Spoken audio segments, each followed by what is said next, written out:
Seus irmãos que, por gentileza, abram suas Bíblias no livro de João, capítulo 15, versículo 16. Estou feliz em estar aqui nesse segundo dia. Ontem eu preguei, hoje nós vamos conferir, porque uma conferência, ela acontece para nós conferirmos. Então, hoje é uma noite de conferência. Aproveito para agradecer ao pastor Sival pelo convite, pela recepção, por toda a equipe, sempre muito atenciosa. Estou feliz em estar revendo a cantora Eliane, meu amigo também, presbítero Leandro.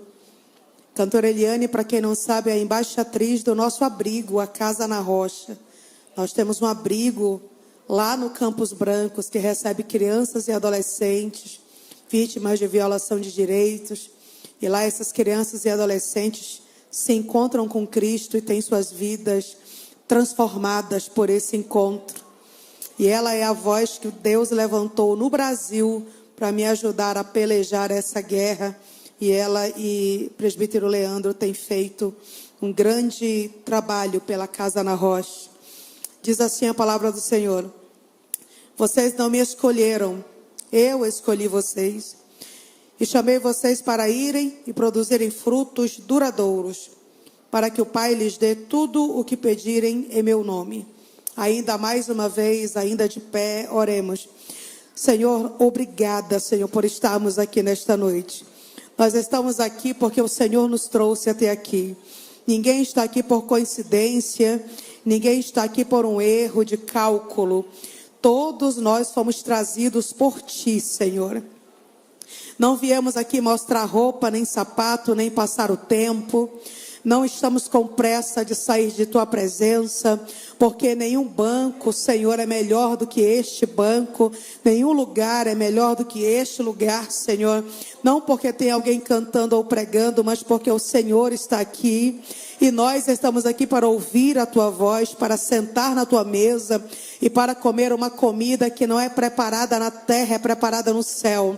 Senhor, nos ajude a entender a Tua palavra e a tomar as decisões que nós precisamos tomar, Senhor, para agradarmos ao Teu coração, para termos o nosso nome chamado por Ti e podermos pelejar contigo as Tuas guerras, para reinarmos contigo na eternidade. Que não estejamos ansiosos ou preocupados com coisa alguma, porque quando nós cuidamos dos Teus negócios, o Senhor se ocupa dos nossos negócios. Então, crendo nisso, nos sentamos glorificando ao Teu nome. Podem sentar-se, queridos. Como foi apresentado ontem, eu sou a missionária Kellen Gaspar. Estou vindo dali do município de Maracanã, interior do estado do Pará, onde, pela graça de Deus, presido o projeto missionário Campos Brancos. O projeto Campos Brancos, ele é uma escola de missões que prepara missionários para alcançar os mais pobres e menos alcançados das regiões norte e nordeste do Brasil. Nossos missionários moram em casas de barro, aprendem a cozinhar na lenha, plantam roça, fazem farinha, aprendem a pescar. Lá eles aprendem como os povos que foram ficando ao longo dos anos, que foram sobrando, que foram ficando fora do radar, aí, infelizmente, de quem poderia fazer alguma coisa para alcançá-los, eles aprendem na nossa escola como servir esses povos, como desenvolver projetos que possam alcançá-los. Um desses projetos é o projeto Peniel, é o Centro de Estudos Peniel. Quando nós chegamos numa comunidade que nunca ouviu falar de Jesus, nós não chegamos pregando no primeiro dia. Nós primeiro conquistamos a comunidade. Quando nós já temos essa confiança, nós começamos a atender as crianças. Alfabetização, aí reforço escolar, alimentação, porque são lugares, na sua maioria, que não tem segurança alimentar. As crianças chegam com fome até a sede do Campos Brancos, naquela comunidade. Então nós oferecemos o alimento, aí a evangelização e um sólido discipulado. Depois que nós alcançamos as crianças, alcançamos as famílias, estabelece-se culto e a partir daí, então, nós começamos a congregar essa comunidade. É um trabalho lento, é um trabalho que é demorado, mas nós temos visto os frutos, temos visto os resultados. Hoje mesmo, uma missionária me mandou a foto de 11 adolescentes que desceram as águas em um aterro sanitário, em um lixão, onde nós temos uma unidade do CEPNL e onde nossa missionária está trabalhando.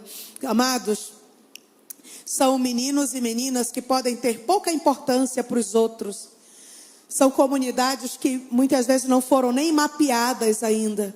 Mas nós estamos lá porque sabemos que uma alma vale mais do que o mundo inteiro. E o nosso Deus nos deu uma ordem, ir até o último metro quadrado onde existe alguém que ainda não conheça Cristo.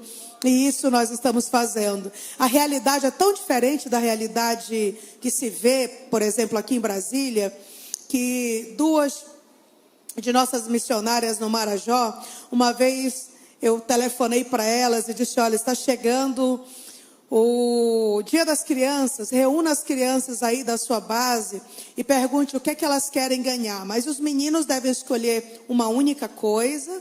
Se for bola, é bola para todo mundo. E as meninas também um único presente. Se for boneca, é boneca para todo mundo. Eu vou ver se eu consigo comprar no atacado e nós vamos presenteá-las esse Dia das Crianças. A missionária reuniu as crianças e perguntou, deixou eles sozinhos para decidir. Eles chamaram ela de volta 12 minutos depois, quando ela perguntou assim, já decidiram já? O que é que vocês querem ganhar de presente do Dia das Crianças? Nós queremos a mesma coisa, todo mundo, meninos e meninas. O que é que vocês querem?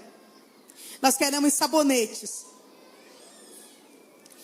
É o que nós queremos ganhar. Nós queremos cada um ter o próprio sabonete.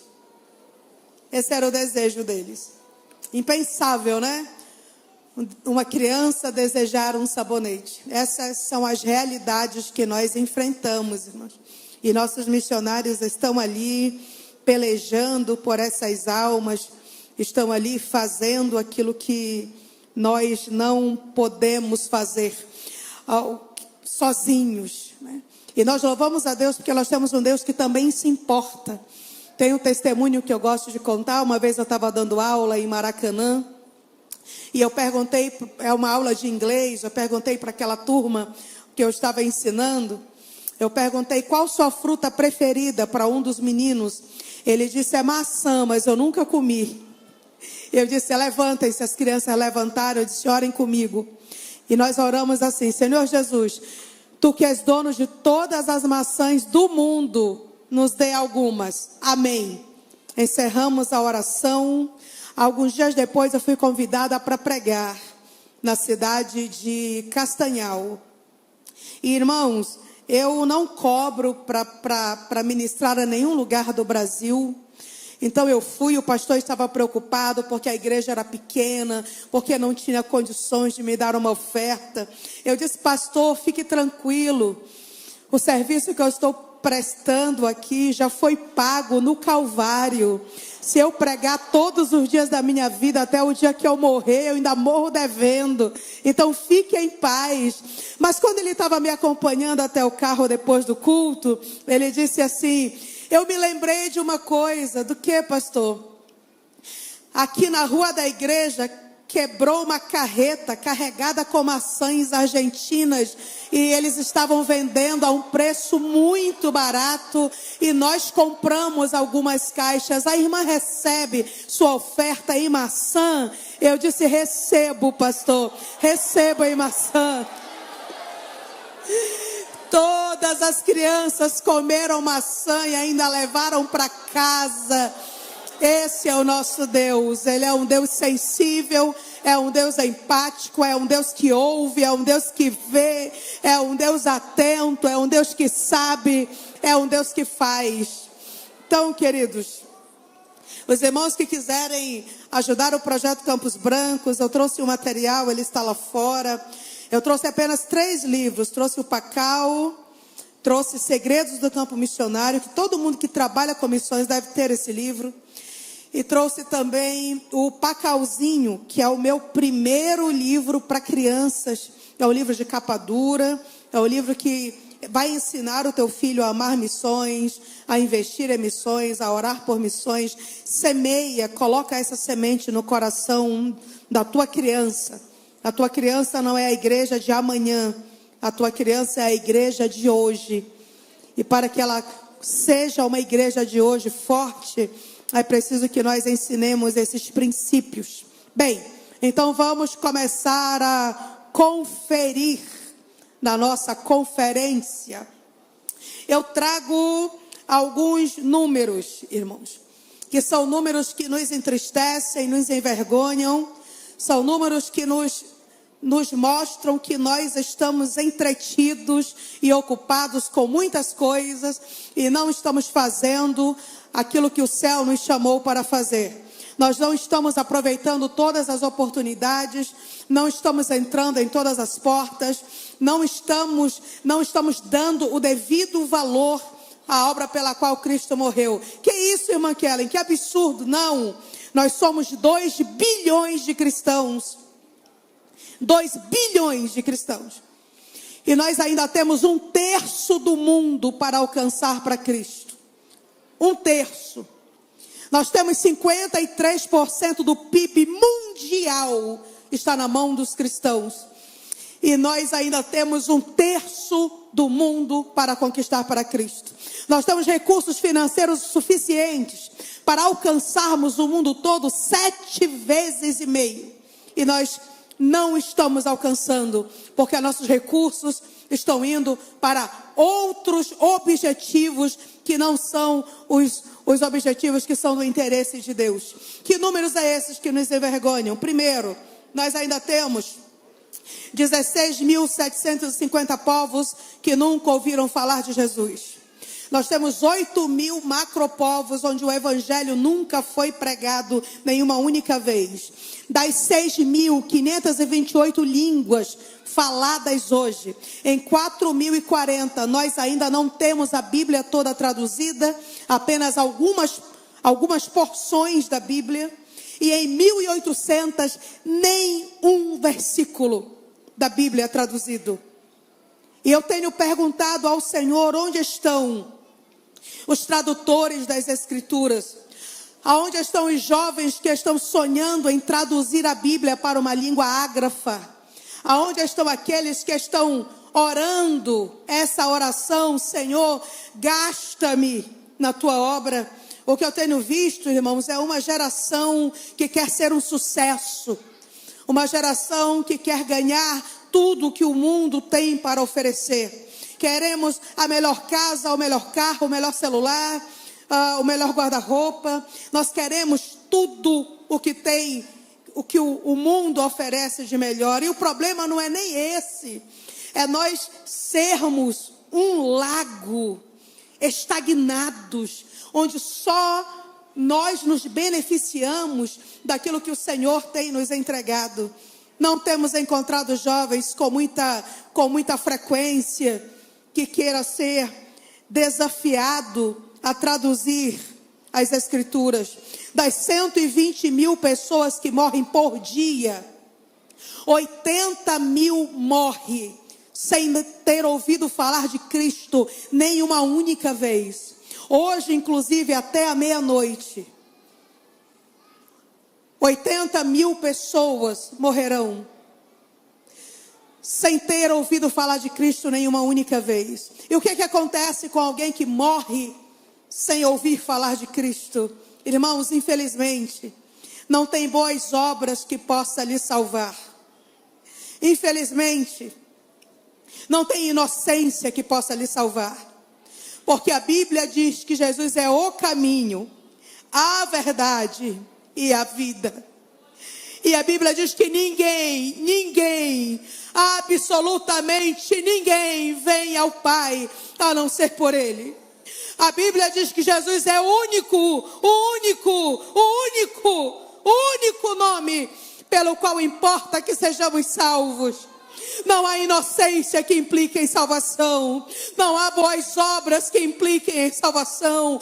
Quem morrer sem Cristo está condenado. É por isso que a missão é tão importante. É por isso que precisamos conferir a nossa vida para saber se nós estamos sendo úteis ao projeto de Deus na terra. Nos últimos 40 anos, 1 bilhão de pessoas partiu para a eternidade sem nunca ter ouvido falar de Jesus. 1 bilhão de pessoas. Sem contar as dezenas de povos que não têm um representante no céu, porque os povos já foram extintos. E nós não chegamos a tempo. E o evangelho só é boa nova se ele chega a tempo. Se ele não chega a tempo, se ele chega depois que já morreu, que já acabou, não faz diferença. E quando nós olhamos para cá, para o Brasil, e eu preciso alertá-los sobre isso, porque muitas vezes nós só temos a visão da lei mar. Eu conheço pastores que têm uma síndrome chamada síndrome dos confins da terra. Só é missão se é do outro lado do oceano. Só é missão se é em outro continente. Só é missão se é fora. Irmãos, nossa nação está perecendo. E nós não estamos nos apercebendo. Das 35 mil comunidades ribeirinhas da bacia amazônica, em 10 mil delas o evangelho nunca foi pregado. Se você encostar o seu barco agora e perguntar: conhece Jesus? Esse ribeirinho vai andar por cima da ponte do seu trapiche, vai chegar lá com você e vai perguntar: é filho de quem? Mora nesse rio? Tem certeza? Não conheço, nunca ouvi falar. 10 mil comunidades ribeirinhas sem o evangelho. Não é sem a Assembleia de Deus, irmãos. É sem Cristo. Jesus ainda não chegou. Aí talvez os mais incrédulos aí estão pensando: absurdo isso. E a internet, e o celular, e a televisão. Não tem energia, irmãos. Não tem celular. Não tem internet. Só tem uma maneira de Jesus ir: se alguém for. Se alguém for. Aí Jesus vai nele, vai adiante dele, vai ao redor dele. Alguém precisa ir. Nós temos, das 228 tribos indígenas do Brasil, 101 ainda não alcançadas. São 200 mil índios caminhando a passos largos para o inferno enquanto nós estamos aqui. 200 mil índios. Uma vez um índio falou para mim, ele disse: Pacau, eu acredito. Esse diálogo aconteceu ao redor de uma fogueira. A gente estava assando o gongo, que é aquele bichinho do coco, olhando para o céu estrelado. E esse índio disse assim: eu acredito. E os olhos dele se encheram de lágrimas. Olhando para cima, ele disse: existe um Deus.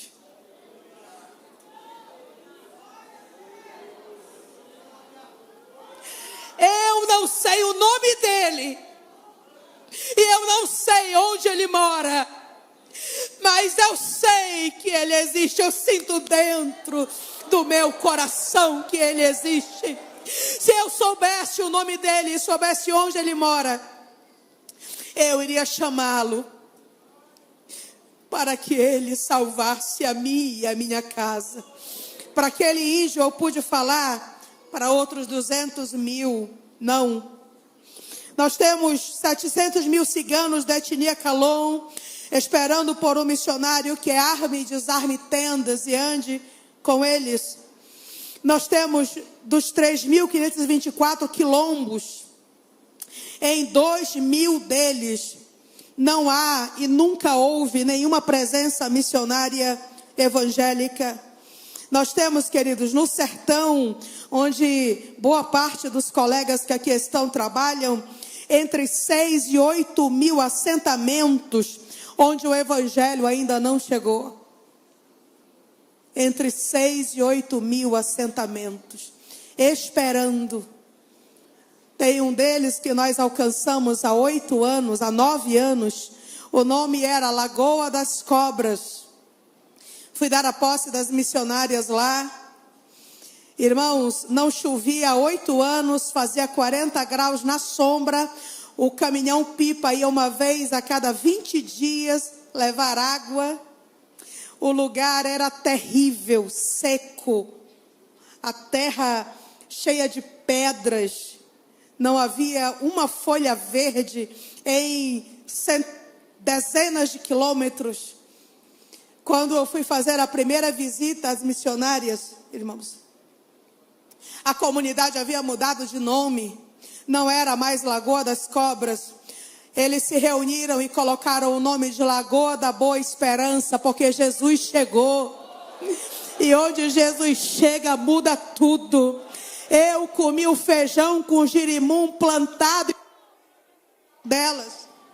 Plantado e colhido no quintal delas. Deus mudou o pH da terra por amor àquelas mulheres. Mas nós ainda temos 6 mil assentamentos para alcançar. Nós temos 9 milhões de surdos no Brasil. E menos de 1% se declara crente em Jesus. Você não tem ideia do valor deste ministério. Poder olhar para aquela moça traduzindo o culto. Isso alegra a minha alma de uma maneira que eu não consigo explicar para vocês. Vocês estão cumprindo esse ID, irmãos. Mas em todo o Brasil, e olha que eu prego todos os finais de semana do ano, durante o ano inteiro. Eu vi 3 igrejas com esse ministério. 3. E uma delas é essa. Os irmãos estão de parabéns por isso. A alma de um surdo vale tanto quanto a alma de um ouvinte.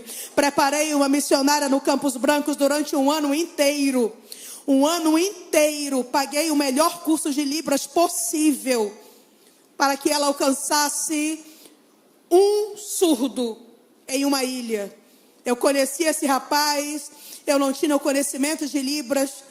E eu investi um ano nessa moça. Quando ela estava pronta, eu a enviei para lá. Vai e ganha a alma deste rapaz. Ela foi, ganhou, discipulou. E eu estive lá em um culto que ele deu o seu testemunho. Ele dando o seu testemunho em Libras, ela traduzindo para que pudéssemos entender. Aí sabe o que ele disse? Ele disse: eu pensava que no meio dessa selva ninguém me via, mas Jesus me viu e agora eu sou dele. Nós temos mais de 100 países com população fixa no Brasil, sendo que 27 deles são completamente fechados para o evangelho. E o Senhor trouxe eles para cá. 27 países fechados, o Senhor trouxe eles para cá. Estão no nosso meio. Brasília, Rio, São Paulo, Goiânia, Minas, são os estados onde esses imigrantes, a maioria deles escolheu para viver.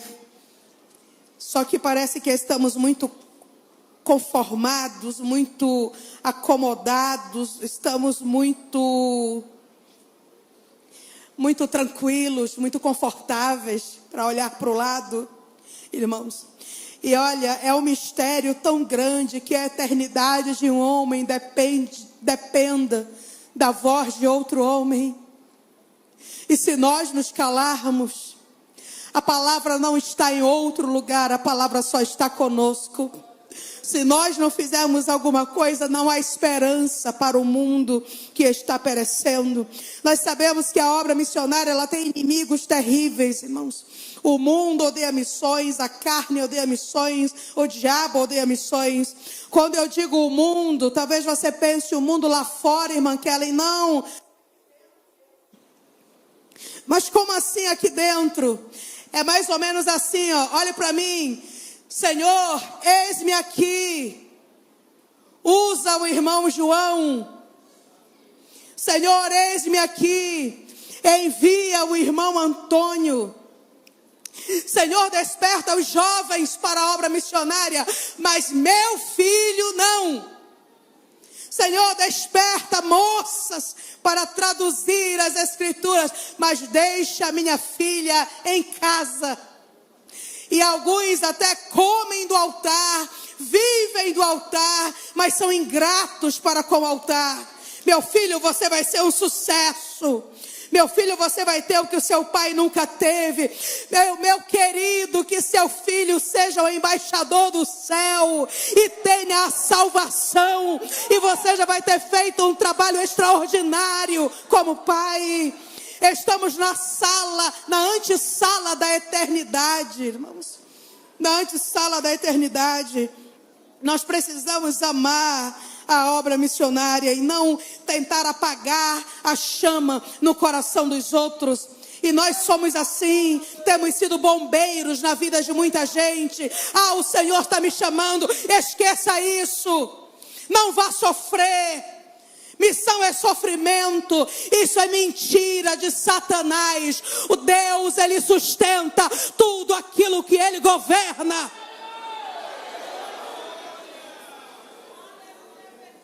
Mundo odeia missões, a carne odeia missões. Aí eu encontro alguém muitas vezes, pastor Sival, que diz assim: ai, Maquele, eu tenho sentido um desejo de evangelizar as mães solteiras. Eu tenho sentido um desejo de fazer um trabalho com adolescentes. Eu tenho tido um desejo de fazer um trabalho com crianças no meu bairro, mas eu não sei se é de Deus. Vamos por eliminação? Vamos lá? O diabo não quer que você faça nada para a glória de Deus e para prejuízo dele. Então logo o desejo que você tem de fazer alguma coisa pelo evangelho não vem do inferno. A tua carne, irmãos, a nossa carne, ela quer sombra, água fresca, tranquilidade. Nossa carne quer sofá e celular. Nossa carne quer rede e televisão. Tampouco é da carne o desejo de produzir alguma coisa para a eternidade. Então, se não é da carne e não é do inferno, foi Deus que colocou esse projeto dentro do teu coração. Então, para de ficar dizendo: se for de Deus, o pastor vai vir de gravata amarela. Se for de Deus, Deus vai usar o profeta da igreja. Se for de Deus, vai me confirmar 7 vezes na palavra. Deus não precisa confirmar o que já está escrito. Ide, portanto, fazei discípulos em todas as nações. Ide, pregai o evangelho a todos os povos. Ide. Não precisamos de confirmação para obedecer uma ordem que já foi dada.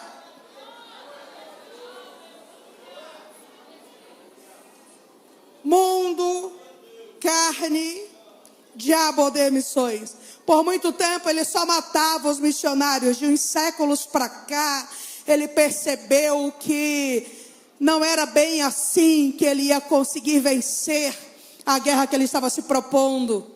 Então ele criou alguns outros mecanismos, algumas ideias que foram geradas no inferno e que foram servidas para nós, e muitos de nós compramos essas ideias e acreditamos nessas mentiras. Uma das mentiras do diabo: a missão é um departamento como outro qualquer. Então o músico se acha no direito de dizer: não vou ajudar porque não faço parte do departamento. Aí o professor da EBD diz assim: não faço parte do departamento, não tenho nada a ver com missão ou com secretaria de missões. Aí a irmã que está no grupo das irmãs diz: não me chamaram para compor o departamento. Isso aí é com o pastor Ronaldo. Aí os obreiros da igreja que não compõem a diretoria de missões dizem assim: não tenho nada com isso porque não faço parte do departamento. Queridos, missão não é um departamento, é a razão de ser da igreja. Você está vivo por causa da missão, está de pé por causa da missão, não morreu na pandemia por causa da missão, o diabo não destruiu a tua vida por causa da missão. Você está nesta noite aqui porque Deus tem um projeto na tua vida e Deus não erra. Nós temos o pastor Ronaldo e a diretoria de missões que organizam os trabalhos. Mas sabe quem faz parte da Secretaria de Missões? Todo mundo que quer ir morar no céu, aqui desta casa. E não é para esperar não, ele sabe o meu telefone, qualquer coisa ele me liga. Ei, quando nós somos orgulhosos, Deus olha para nós e se lembra do diabo. Viu? Então não fica esperando, procure. Você tem um talento, procure. Você tem uma maneira de ajudar, você tem uma ideia, procure a liderança de missões e diga assim: olha, eu posso ajudar, eu tenho esta contribuição, eu tenho esta ideia, eu tenho este projeto, eu me coloco à sua disposição para ajudar no que for necessário. Aí nós vamos ter um movimento muito maior do que nós estamos tendo. Se todos entenderem, queridos, que a obra missionária não é opcional. Olhe para mim, não existe em cima do muro em missões.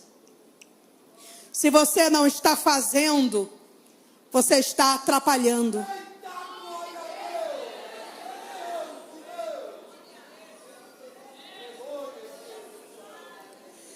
E vou dizer uma outra coisa, por muito tempo, até os meus 15 anos de idade, eu estava na igreja achando que eu estava em Cristo.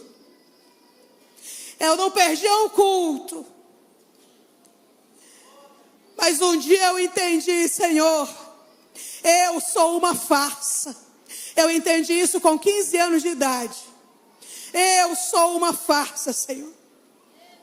E eu vim até a frente e entreguei minha vida ao Senhor. Eu disse: Senhor, eu não sei pregar, não sei cantar, não tenho sabedoria para ensinar, não tenho pai, minha mãe é mãe solteira, sou do interior. Eu não tenho dons, eu não tenho talentos, não tem nada em mim que me torne interessante para o céu, Senhor. Mas se houver algum trabalho que ninguém queira fazer, dê-me-lo a mim, Senhor, e eu farei. Se houver algum povo que ninguém queira amar, entregue esse povo a mim, eu amarei, Senhor. E por mais que ninguém nunca reconheça, recompense, elogie, a mim me bastará saber que os teus olhos de fogo estarão sobre mim e que eu receberei a minha recompensa das tuas mãos. Então não importa se eu não a receber na terra. Amados, Ele me quis.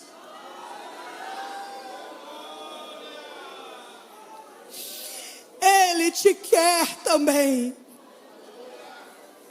Ele te quer também. Como é que eu sei que alguém está em Cristo? Quem está em Cristo se preocupa com a salvação do outro.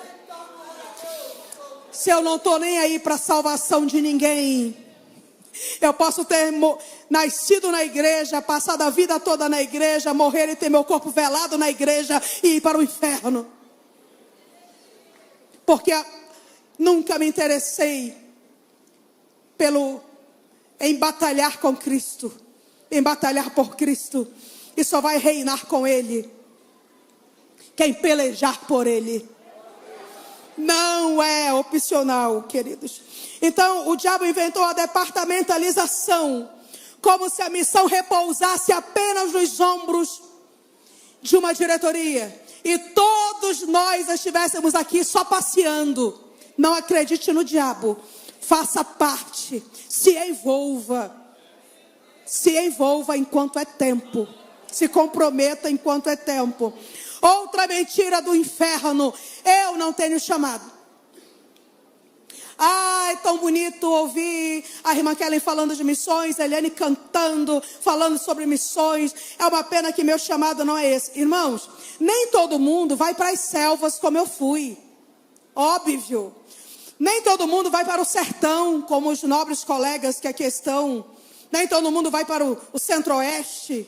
Nem todo mundo vai para a África, para a Ásia, para a Oceania. Mas todos temos um compromisso com o céu. E que compromisso é esse, irmã Kellen? Todos nós fomos chamados para sermos intercessores, contribuintes.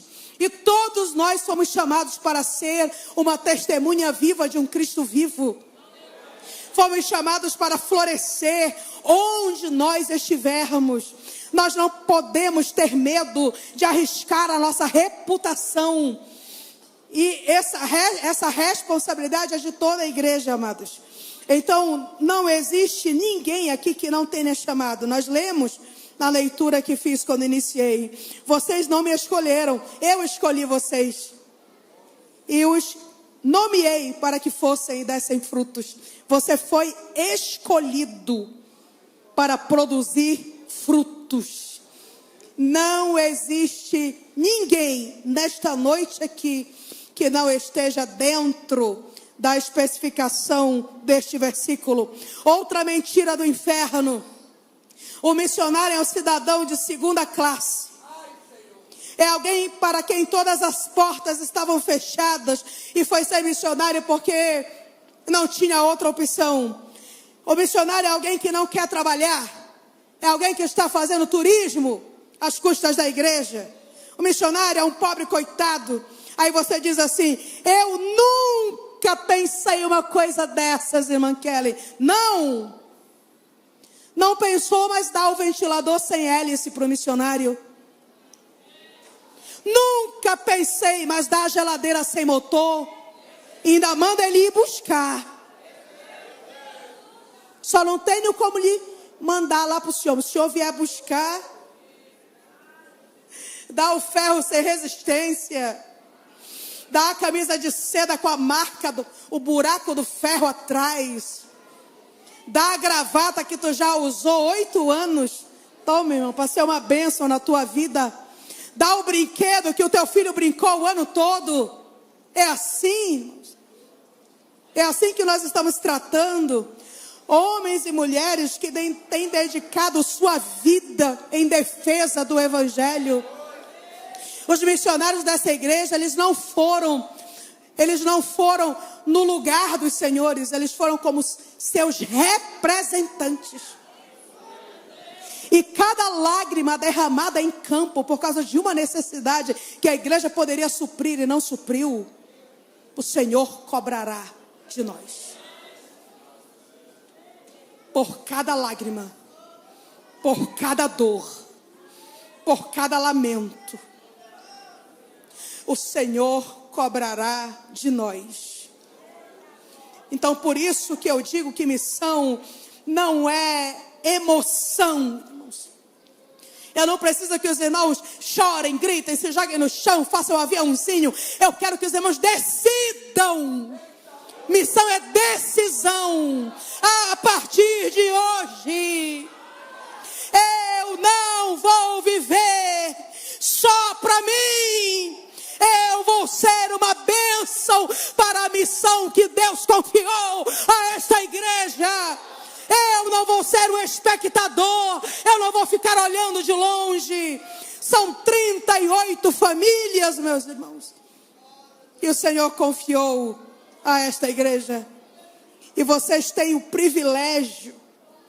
E olha que estão ouvindo isso de alguém que, como eu já disse, eu prego o ano todo. Eu já vi pastores corruptos. Eu já vi secretários ladrões. Eu já vi ministérios que não estavam interessados na missão. Eu já participei de congressos milionários em que eu perguntei onde estão os missionários desta igreja. E a igreja não tinha nenhum missionário em campo. Era só um empreendimento financeiro. E os irmãos têm a honra de ter um ministério sério, um pastor que ama missões, poder levantar a cabeça e ver que os missionários existem, que o trabalho está sendo feito, que as almas estão sendo ganhas, que o inferno está recuando, que há glória para o nome do Senhor, que o céu está se movendo. Então, por que não se aliançar, irmãos? Por que não vestir a camisa? Por que não abençoar? Por que não ser resposta de oração? Outra mentira do inimigo. Eu vou dizer para eles que deve ser primeiro a cidade deles. Aí aparece aí um aí no meio dizendo: tanta coisa para fazer em Brasília e o pastor investindo no Nordeste. Não concordo. Você não está em Brasília? Faça. Você não está aqui? Inicia um projeto, meu irmão. Vá pregar na esquina. Vá desenvolver o seu ministério. Mas não faz nada, não.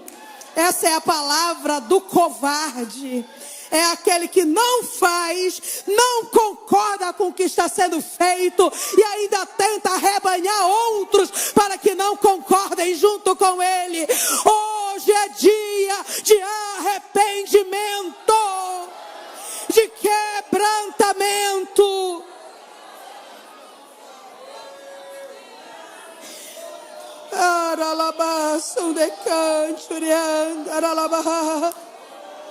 Missão exige prioridade, meus irmãos. O resto pode esperar.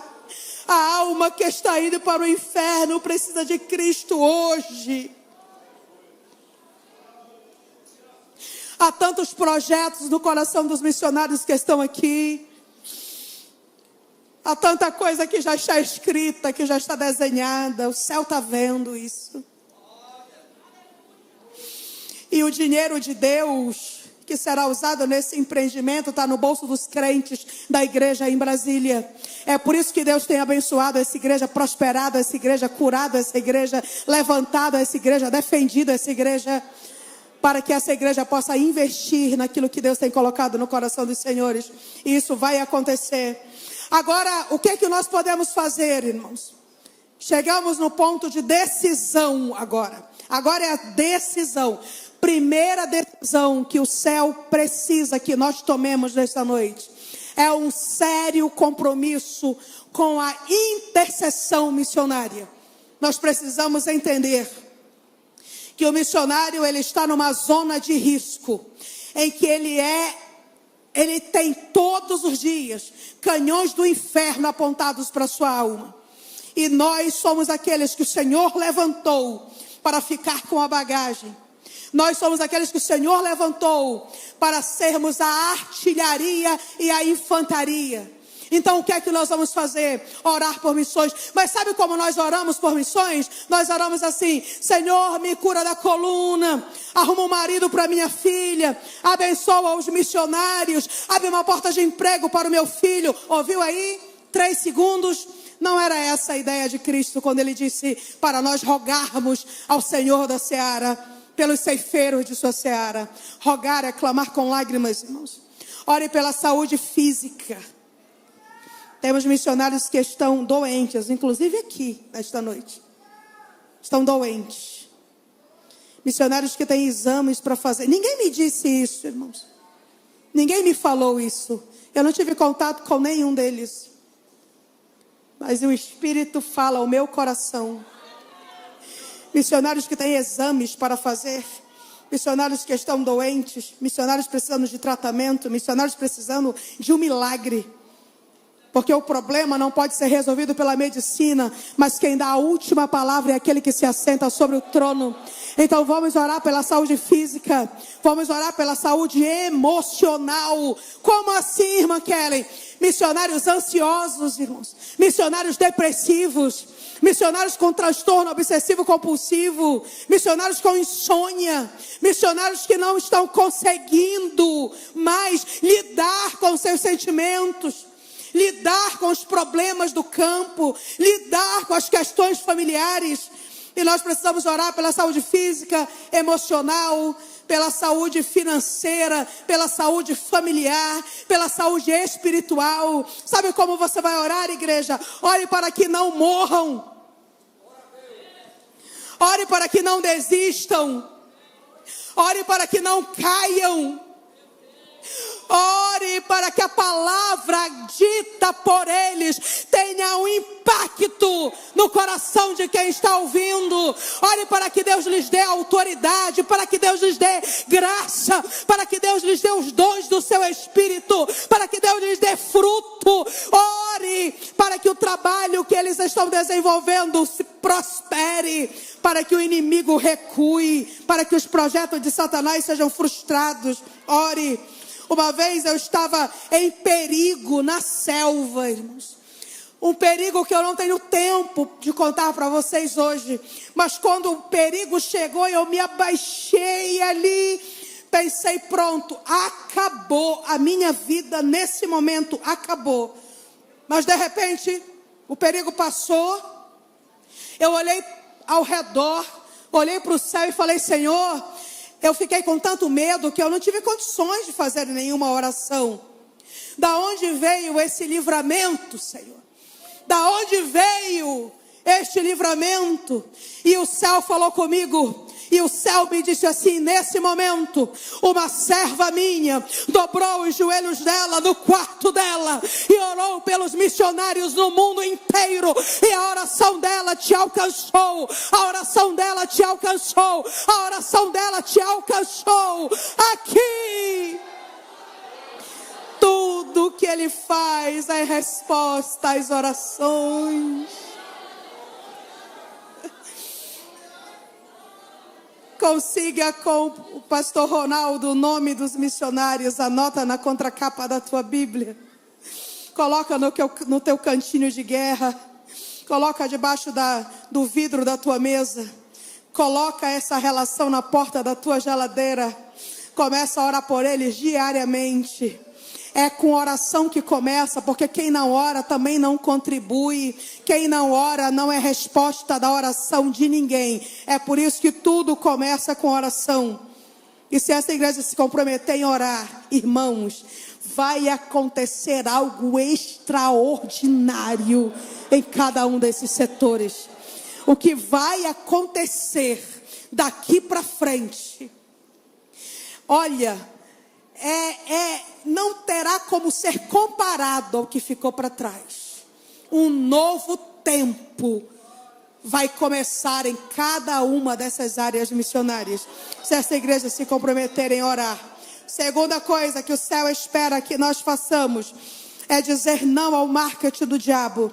E em missões, irmãos, é até possível dar sem amar, mas é impossível amar sem dar.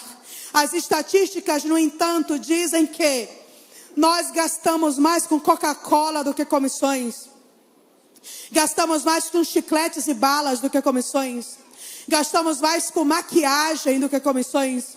Gastamos mais com produtos de limpeza do que com missões. Gastamos mais com produtos de beleza do que com missões. Nós gastamos mais, irmãos, com chicletes e balas do que com missões. Como é que nós podemos dizer que amamos missões se é o nosso menor investimento? Como? Eu estive pregando um dia desses na Bahia e Deus me fez conhecer um testemunho que falou profundamente ao meu coração. O pastor estava tentando levantar uma oferta para comprar uma moto para um missionário no Peru. A moto custava 4.000. Um empresário veio de sua empresa direto para o culto. O dia, eu imagino que ele tenha um pequeno comércio, um comércio de médio porte. Ele trouxe o dinheiro daquele dia, daquele único dia, com ele. Porque ele não quis deixar na empresa, não deu tempo de passar no banco, não foi em casa, não quis deixar no carro. Então ele dividiu em 4 partes, colocou nos 4 bolsos da calça, colocou o paletó por cima e entrou. O secretário de missões estava ali Meus irmãos, a moto para o missionário, ele evangeliza a pé, de bicicleta, custa 4.000 uma moto de segunda mão, nos ajude, nos ajude. E uma irmã foi cantar e lá vem a salva. Quando a salva chegou perto dele, ele tirou um daqueles maços de dinheiro do bolso. Irmãos, ele poderia pagar a moto à vista com o dinheiro daquele único dia. Mas ele procurou e tirou uma nota de R$2. Colocou na salva. Pá. Guardou o resto. E ele disse que ele foi para casa, estacionou o carro dele, vai atravessando o jardim, soprou um vento, o vento vinha trazendo alguma coisa, ele parou e ficou olhando, aquilo vinha voando e pá! Peito dele. Era um papel. Ele segurou, quando ele afastou da vista, ele viu, era uma nota de R$2, bem novinha. Parecia que havia sido impressa naquele momento. Não tinha nenhuma dobra. Nunca tinha sido dobrada. Aí uma voz falou para ele assim, pastor Ronaldo, no ouvido direito, ó. Fique para você. Não é o que você ama? Não é o altar onde você se prostra? Não é o Deus que você adora? Não é onde está a tua segurança? Fique para você. Agora o problema, irmãos, é que esse Deus Mamon, ele não consegue resolver os nossos problemas, não. O problema é quando nós nos deparamos com um problema que o dinheiro não pode resolver. E aí? O que é que nós vamos fazer?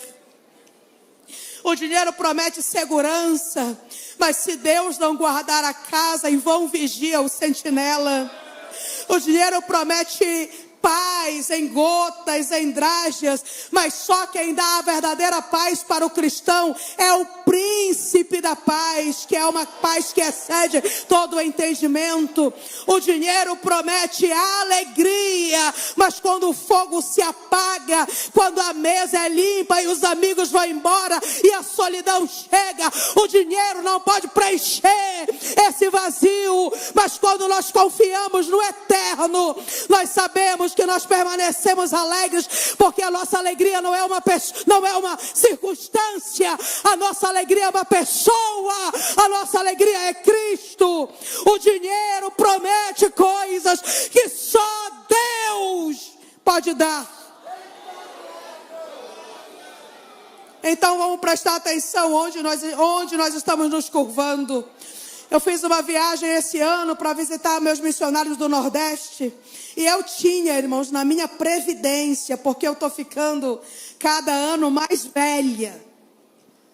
Então vai chegar o momento em que eu não vou conseguir estar atendendo essas agendas. Em que eu vou ter que ficar em casa. Então eu comecei a juntar um dinheiro na previdência. Eu cheguei ao valor de 37 mil que eu juntei nos últimos 6 anos. Quando eu saí para visitar meus obreiros, eu falei: Senhor, está aqui a minha previdência. Usa-a como o Senhor quiser. Primeira casa do missionário, do que você está precisando, meu filho? McKellen, a geladeira não está mais gelando, está amarrada com uma liga. Quanto é a geladeira? É tanto, está aqui. Segunda casa, o que você está precisando?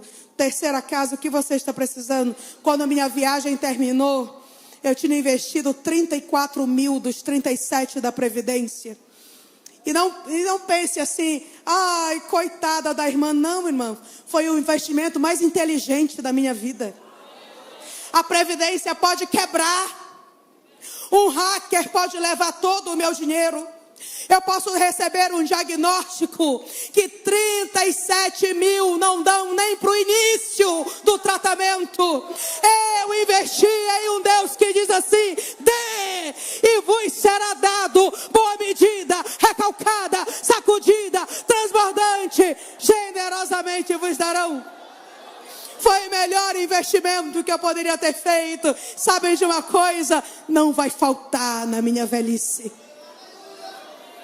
O Deus que cuida de mim hoje, cuidará de mim aos 60, aos 70, aos 80, aos 90. Ele cuidará de mim, porque a minha segurança, a minha confiança está nele, e não está em um fundo, não está em um cofre, não está em uma bolsa, não está em um investimento.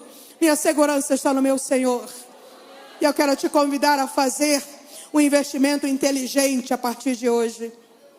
Não precisa dar tudo, não. Só não seja um lago, seja uma fonte, que outros possam beber e comer daquilo que o Senhor entregou na tua mão. E a terceira coisa, irmãos, seja uma testemunha viva de um Cristo vivo. Não há missão mais ou menos importante. Missão é evangelismo longe, evangelismo é missão perto. Deus procura testemunhas desta noite para Jerusalém, para a Judeia, para Samaria, para os confins da terra. Deus procura nessa noite crentes que quando o ímpio chegue assim, ai, conhece algum remédio bom para o rim, você diga: Jesus cura.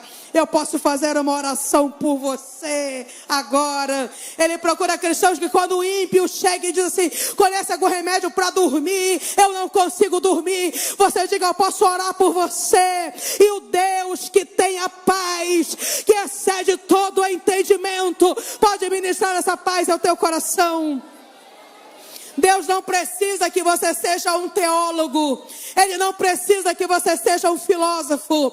Conte para alguém quem você era antes de conhecer Jesus e quem você é agora. Transforme o seu Instagram em um púlpito. Transforme o seu WhatsApp em um púlpito. Defenda o evangelho como você defende o seu político preferido.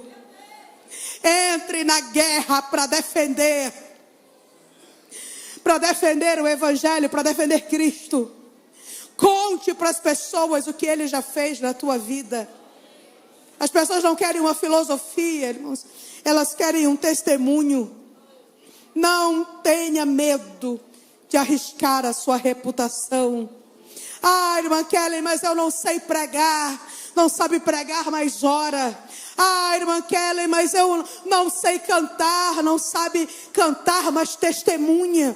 Não fique comparando a tua ferramenta com a ferramenta de ninguém. Você sabe, Eliane, por favor, se aproxime. Ela está vindo agora para cantar o hino que eu pedi, para que os irmãos possam orar comigo. Sim, pronto. E amados, nós precisamos entender que o céu nos chamou para sermos uma testemunha viva de um Cristo vivo, como eu estava dizendo. Nós precisamos ter coragem. E o que eu queria contar para vocês é que a única mulher discípula da Bíblia, Matíria, ela não foi uma pregadora, ela não foi uma evangelista, uma pregadora de cruzada. Sabe como a única mulher chamada discípula na Bíblia exercia o seu ministério? Com uma agulha e uma linha. Ela costurava roupas para viúvas que estavam com frio. Não tem ninguém aqui que o céu não tenha dado uma ferramenta. O céu deu uma ferramenta. E o céu te pede nessa noite: afia a tua ferramenta, porque o céu te chama para que você, a partir de hoje, você ocupe a sua posição. E a posição que você vai ocupar é essa posição. Enquanto nós estivermos cantando esse hino, que é um hino que Deus, Ele fala ao meu coração profundamente, vai falar com o teu. É o hino que diz assim: ainda que para te servir, Jesus, eu tenho que chorar, te seguirei, porque comigo estarás, e sofrer contigo é bem melhor do que errar. E enquanto nós estivermos cantando esse hino com a banda, você vai fazer a sua entrega aí ao Senhor. Você vai dizer: Senhor, é uma oração que eu faço, irmãos. Eu oro às vezes assim: Senhor, me perdoa. Eu acordo de madrugada e eu digo assim: Senhor, me perdoa pelas ofertas, me perdoa pelas orações que eu não fiz, me perdoa pelo evangelho que eu não preguei, me perdoa, Senhor, pelas portas que o Senhor abriu e eu não entrei. Senhor, me perdoe pelas pessoas que cruzaram comigo em algum momento da minha vida e hoje estão no inferno porque eu estava distraída com outras coisas. Senhor, me perdoa pelo tempo gasto, pelo dinheiro gasto com aquilo que não implica na salvação de ninguém, em coisas que não tinham nada a ver com a eternidade. Enquanto estivermos cantando, você vai fazer essa oração de perdão e você vai fazer o seu compromisso, a sua aliança. Você não será mais o mesmo depois dessa conferência.